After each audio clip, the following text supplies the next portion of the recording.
Spring is just around the corner, and one of the first flowers to really brighten up your garden is these wonderful trumpet-shaped, vibrant yellow-shaped flowers, the daffodil. It's a good reminder that spring and warmer days are just around the corner. These flowers brighten up any garden, and it's just what we need after a long, dark, bleak winter. Did you know there's over 32,000 varieties of daffodils worldwide, each with their own shapes, colours and fragrances? In today's video, I'm going to take you through everything you need to know about daffodils, from planting them to caring for them and all the different types you can grow in your garden at home. Whether you want to create a stunning display or just love these garden beauties, today's video is for you. Before we jump in, please don't forget to like, comment and subscribe. So let's dive into the wonderful world of daffodils to make sure you get the absolute best display next year. 5 interesting facts about daffodils. Number 1. Daffodils can clone themselves. Unlike many flowers that rely on seeds to reproduce, daffodils can clone themselves underground. The bulb naturally splits, producing exact genetic copies, which is why they return year after year. Number 2. They contain a natural deer repellent. Daffodils are toxic to deer, rabbits and other animals because they contain lyserine, a chemical that makes them unpalatable. This makes them a great choice for pest-resistant planting. Number 3. They were once used as medicine with deadly consequences.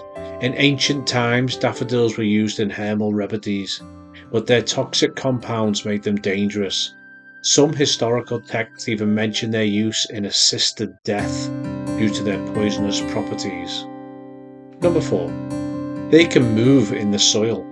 Daffodil bulbs have contractile root systems, meaning they can pull themselves deeper or higher in the soil over time. This helps them stay at the ideal depth for survival and flowering. Number 5. Cut daffodils can kill other flowers in the vase. When freshly cut, daffodils release a sap that is toxic to other flowers, causing them to wilt faster. To avoid this, soak daffodils in water separately for a few hours before mixing them with other blooms in an arrangement. I planted 50 bulbs in this raised bed about 3 years ago, and already the bulbs have multiplied. These that have come out first are the common daffodil or the trumpet daffodil, due to it having one large trumpet per stem, which is actually larger than the petals. You can see it from this angle. That is a big trumpet, and in there is all the pollen to attract the early bees. There are 13 divisions of daffodils based on their characteristics such as flower form and number of blooms per stem. Here are the other 12. Large cupped, which is 1 flower per stem, shorter than the petals. Small cupped, 1 flower per stem, significantly shorter than the petals. Double, which are double flowers, sometimes with multiple layers. Triandrous, usually multiple flowers per stem, petals which are often swept back. Aren't they fascinating? Cyclaminous, flowers with relaxed petals resembling cyclamen flowers. Jonquilla, multiple small flowers per stem, fragrant with narrow leaves. Tizeta, clusters of fragrant flowers which are often much smaller. Poeticus, which are white petals, a small cup, and often very fragrant. Bulbocodium, small with a dominant trumpet and narrow petals. Aren't they fascinating? Split corona, which is the cup split into segments, giving a ruffled appearance. They're my favourite. Then there's other daffodils, which are hybrids that don't fit into other divisions. And finally, the wild daffodil, which are naturally occurring daffodils found in your local woods and gardens.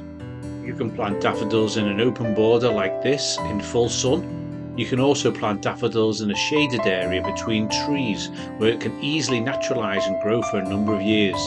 You can plant daffodils in cutting borders and plant them in containers. Daffodils are very versatile. You can plant them really anywhere.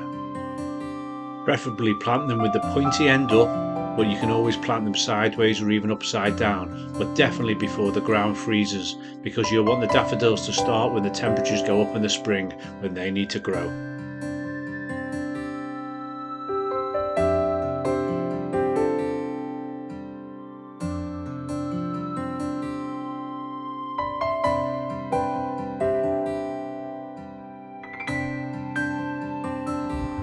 The intention of these daffodils is actually for cut flowers, and I tend to cut them off right at the base of the stem when the bud is just beginning to form.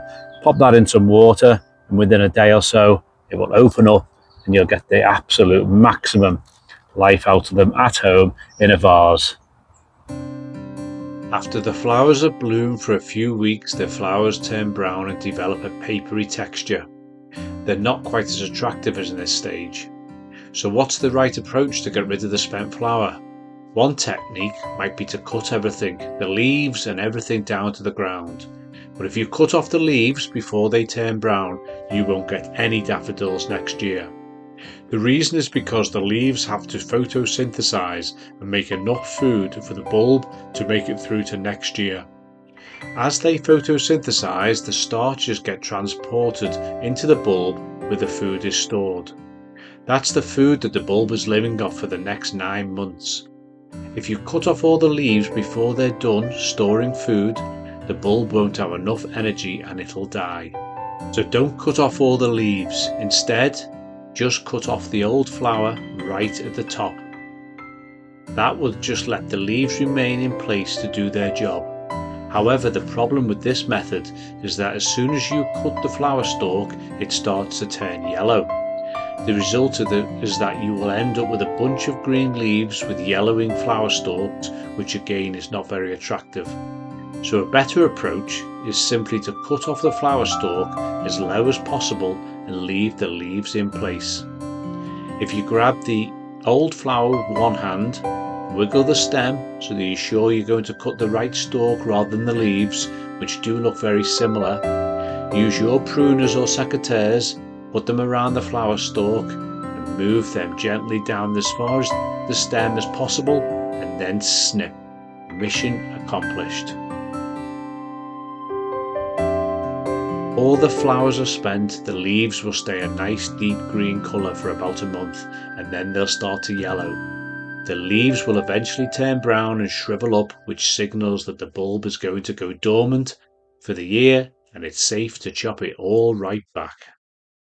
Okay, hope you've enjoyed today's video. If you have, please remember to like, comment and subscribe to keep up to date with all my latest videos. I'm now going to cut some of these off to take home to put into a vase. So thanks for watching everyone, and I'll see you next time. Bye now.